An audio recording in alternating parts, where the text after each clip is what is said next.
নমস্কার বন্ধুরা, golden education ওয়ার্ল্ডের পক্ষ থেকে সবাইকে স্বাগত জানাচ্ছি। আজকে WBSSCর গ্রুপ সি এবং গ্রুপ ডির জিকে ও কারেন্ট অ্যাফেয়ার্সের ক্লাস 3 নিয়ে চলে আসলাম। চলো তাহলে ভিডিওটি দেখে নাও। ভিডিওটি ভালো লাগলে লাইক করে দিবে, আর চ্যানেলে যদি নতুন এসে থাকো চ্যানেলটিকে সাবস্ক্রাইব করে দিবে। আজকের প্রথম প্রশ্ন, প্রতিহার বংশের সর্বশ্রেষ্ঠ রাজা কে ছিলেন? এখানে উত্তর হবে সি, মিহির ভোজ। প্রতিহার বংশের সর্বশ্রেষ্ঠ রাজা ছিলেন মিহির ভোজ। এখন আমরা কিছু গুরুত্বপূর্ণ তথ্য জেনে নিই। মিহির ভোজ তিনি 836 থেকে 885 খ্রিস্টাব্দ পর্যন্ত রাজত্ব করেন। তার আমলে প্রতিহার বংশ উত্তর পশ্চিমে শতদ্রু নদী, দক্ষিণে নর্মদা নদী ও পূর্বে বাংলা পর্যন্ত বিস্তার লাভ করে। পরের প্রশ্ন, কে রক্তের গ্রুপ আবিষ্কার করেন? এখানে উত্তর হবে এ, ল্যান্ডস্টেইনার। ল্যান্ডস্টেইনার রক্তের গ্রুপ আবিষ্কার করেন। অস্ট্রিয়ান বিজ্ঞানী কার্ল ল্যান্ডস্টেইনার 1900 খ্রিস্টাব্দে প্রথম এ, বি ও এই 3 ধরনের রক্তের গ্রুপ আবিষ্কার করেন। তার এই অসামান্য কৃতিত্বের জন্য 1930 সালে তাকে চিকিৎসা বিজ্ঞানী নোবেল পুরস্কার দেওয়া হয়। পরের প্রশ্ন, অনুশীলন সমিতি কে প্রতিষ্ঠা করেন? এখানে উত্তর হবে এ, প্রমথ মিত্র। প্রমথ মিত্র অনুশীলন সমিতি প্রতিষ্ঠা করেন। 1902 খ্রিস্টাব্দের 24 মার্চ এই সমিতি তৈরি হয়েছিল। সতীশচন্দ্র বসু ও ব্যারিস্টার প্রমথনাথ মিত্রের সম্মিলিত প্রচেষ্টায় কলকাতায় এই অনুশীলন সমিতি গঠিত হয়। পরের প্রশ্ন, হুইটলি কমিশন নিচের কোনটির সাথে সম্পর্কিত? এখানে উত্তর হবে এ, শ্রমিক। হুইটলি কমিশন শ্রমিকের সঙ্গে সম্পর্কিত। এখন আমরা এই হুইটলি কমিশন সম্পর্কে জেনে নেব। হুইটলি কমিশন মূলত ভারতের শ্রমজীবী মানুষের কাজের অবস্থা এবং শিল্প সম্পর্ক নিয়ে তদন্ত করার জন্য গঠিত হয়েছিল। এটি 1929 সালে প্রতিষ্ঠিত হয় এবং 1931 সালে এর প্রতিবেদন পেশ করে, যেখানে শ্রমের বিদ্যমান অবস্থা এবং মজুরি সংক্রান্ত বিভিন্ন বিষয় নিয়ে আলোচনা করা হয়। পরের প্রশ্ন, চিল্কা হ্রদ নিচে দেওয়া কোন ভারতীয় রাজ্যে অবস্থিত? এখানে উত্তর হবে এ, উড়িষ্যা। চিল্কা হ্রদ উড়িষ্যা রাজ্যে অবস্থিত। চিল্কা হ্রদ উড়িষ্যার পুরী, খুর্দা এবং গঞ্জম জেলা জুড়ে বিস্তৃত। এই হ্রদ বঙ্গোপসাগর এবং দয়া নদীর মোহনায় অবস্থিত। এটি ভারতের বৃহত্তম উপকূলবর্তী হ্রদ এবং বিশ্বের দ্বিতীয় বৃহত্তম। পরের প্রশ্ন, নিচে দেওয়া কোন জুড়িটি সঠিকভাবে মেলানো হয়নি? এখানে উত্তর হবে ডি, ভিটামিন ই র্যাকেট। এই জুড়িটি সঠিকভাবে মেলানো হয়নি। এখানে ভিটামিন ই রিকেট দেওয়া আছে, যেহেতু ভিটামিন ডি রিকেট হয় তাই এটি সঠিক নয়। ভিটামিন ডি এর অভাবে রিকেট রোগ হয়। ভিটামিন ডি এর স্বল্পতা বাচ্চাদের রিকেট রোগে আক্রান্ত করতে পারে। রিকেট রোগ এমন একটি অসুখ যার কারণে হাড়ের গঠন ত্রুটিপূর্ণ হয়। পরের প্রশ্ন, জেরন্টোলজি হলো? এখানে উত্তর হবে সি, বার্ধক্যবিদ্যা। জেরন্টোলজি হলো বার্ধক্যবিদ্যা। এখন আমরা জেরন্টোলজি সম্পর্কে জেনে নেব। জেরন্টোলজি হলো বার্ধক্য এবং বয়স্ক প্রাপ্তবয়স্কদের অধ্যয়ন, যা বার্ধক্যের জৈবিক, মনস্তাত্ত্বিক, সামাজিক এবং অর্থনৈতিক দিকগুলি নিয়ে কাজ করে। এর লক্ষ্য হলো বার্ধক্যজনিত পরিবর্তনগুলি বোঝা এবং সেই পরিবর্তনগুলির সাথে সম্পর্কিত সমস্যাগুলির প্রভাব কমানো, যাতে বয়স্কদের জীবনযাত্রার মান উন্নত করা যায়। পরের প্রশ্ন, মুল্লার বাঁধ কোথায় অবস্থিত? এখানে উত্তর হবে ডি, কেরল।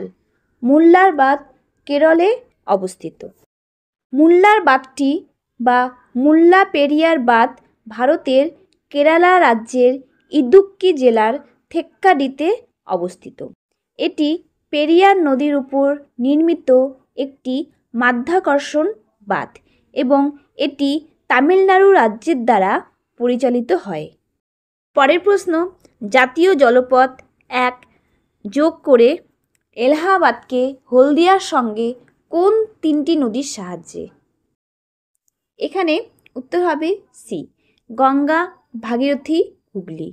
গঙ্গা, ভাগীরথী, হুগলি এই 3টি নদীর সাহায্যে জাতীয় জলপথ 1 যোগ করে এলাহাবাদকে হলদিয়ার সঙ্গে। জাতীয় জলপথ 1 ন্যাশনাল ওয়াটারওয়ে 1 গঙ্গা ভাগীরথী হুগলি জলপথ নামে এই জলপথ চালু হয়েছে উত্তরপ্রদেশে এলাহাবাদ থেকে এবং শেষ হয়েছে পশ্চিমবঙ্গের হলদিয়াতে। এই জলপথটি 1620 মিটার দীর্ঘ। এটি ভারতের দীর্ঘতম জলপথ।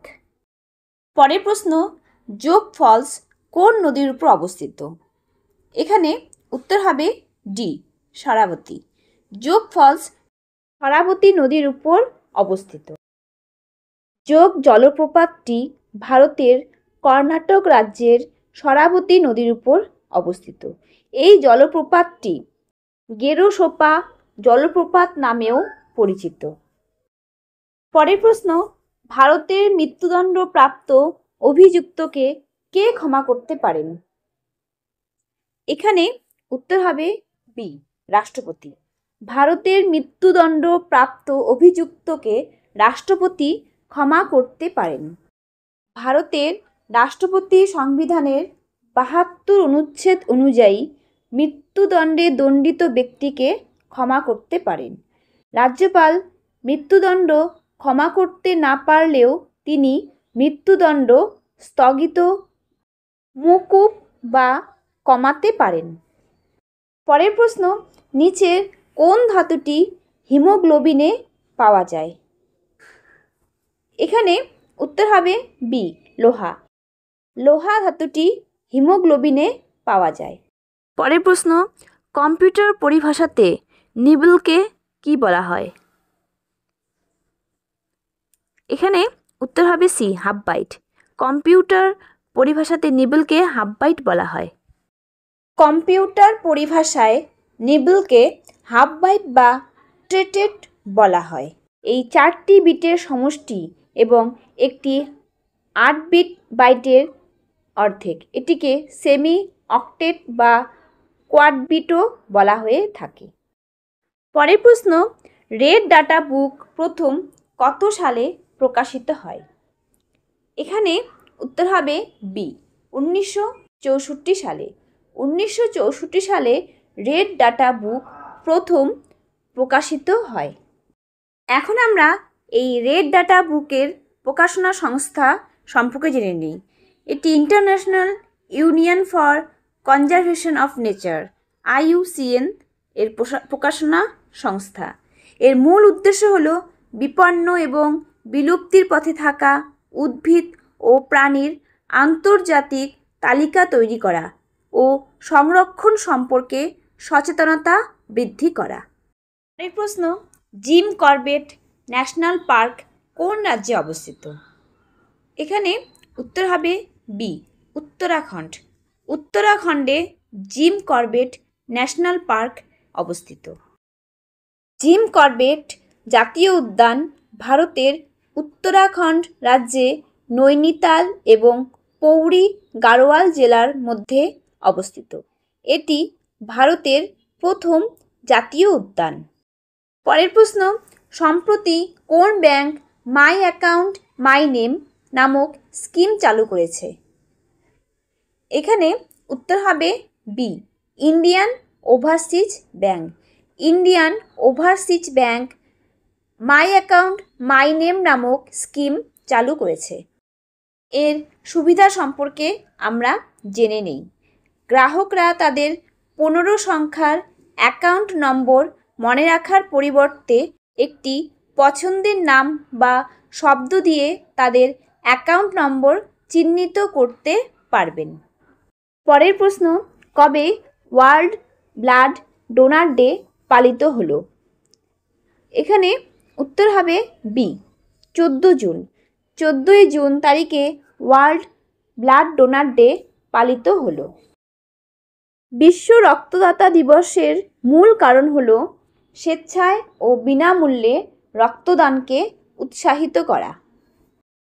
পরের প্রশ্ন, ভারতের সবচেয়ে কম বয়সী ক্রিকেটার যিনি একদিবসীয় ক্রিকেটে ওডিআই ক্রিকেট দ্বিশত রান করেন? এখানে উত্তর হবে সি, শুভমন গিল। পরের প্রশ্ন, হার্ড চয়েস পুস্তক কার লেখা? এখানে উত্তর হবে বি, হিলারি ক্লিন্টন। হিলারি ক্লিন্টনের লেখা হার্ড চয়েস পুস্তকটি। পরের প্রশ্ন, পশ্চিমবঙ্গের জনপ্রিয় প্রকল্প কন্যাশ্রী প্রকল্প কবে চালু হয়? এখানে উত্তর হবে বি, 2013 সালে। 2013 সালে পশ্চিমবঙ্গের জনপ্রিয় প্রকল্প কন্যাশ্রী প্রকল্প চালু হয়। এই কন্যাশ্রী প্রকল্প চালু হওয়ার তারিখ ছিল 2013 সালের 8ই মার্চ, আর রাজ্যব্যাপী প্রচার হয়েছিল 2013 সালের 14ই আগস্ট, যা বর্তমানে কন্যাশ্রী দিবস হিসেবে পালিত হয়। এর লক্ষ্য হলো মেয়েদের শিক্ষা এবং অর্থনৈতিক অবস্থার উন্নতি করা ও 18 বছরের আগে বাল্যবিবাহ বন্ধ করা। পরের প্রশ্ন, সম্প্রতি ভারতের প্রথম কোন রাজ্য বিধানসভা ইউনিফর্ম সিভিল কোড বিল পাশ করেছে? এখানে উত্তর হবে ডি, উত্তরাখণ্ড। সম্প্রতি ভারতের উত্তরাখণ্ড রাজ্য বিধানসভা ইউনিফর্ম সিভিল কোড বিল পাশ করেছে। ইউনিফর্ম সিভিল কোড মানে ইউসিসি এই বিলটি ফেব্রুয়ারি 2024-এ বিধানসভায় অনুমোদিত হয় এবং পরে ফেব্রুয়ারি 2025-এ রাজ্যে কার্যকর হয়। এই বিলে কি আছে? এই বিলটি বিবাহ বিচ্ছেদ, উত্তরাধিকার, দত্তক গ্রহণ এবং লিভ ইন সম্পর্কের মতো বিষয়গুলোতে ধর্ম ও লিঙ্গ নির্বিশেষে সকলের জন্য অভিন্ন আইন প্রতিষ্ঠা করে। পরের প্রশ্ন, যুবকদের কর্মকৌশল বৃদ্ধির জন্য কোন রাজ্য সরকার মেরা কাম মেরা মান প্রকল্প চালু করল? এখানে উত্তর হবে এ, পাঞ্জাব। যুবকদের কর্মকৌশল বৃদ্ধির জন্য পাঞ্জাব রাজ্য সরকার মেরা কাম মেরা মান প্রকল্প চালু করল।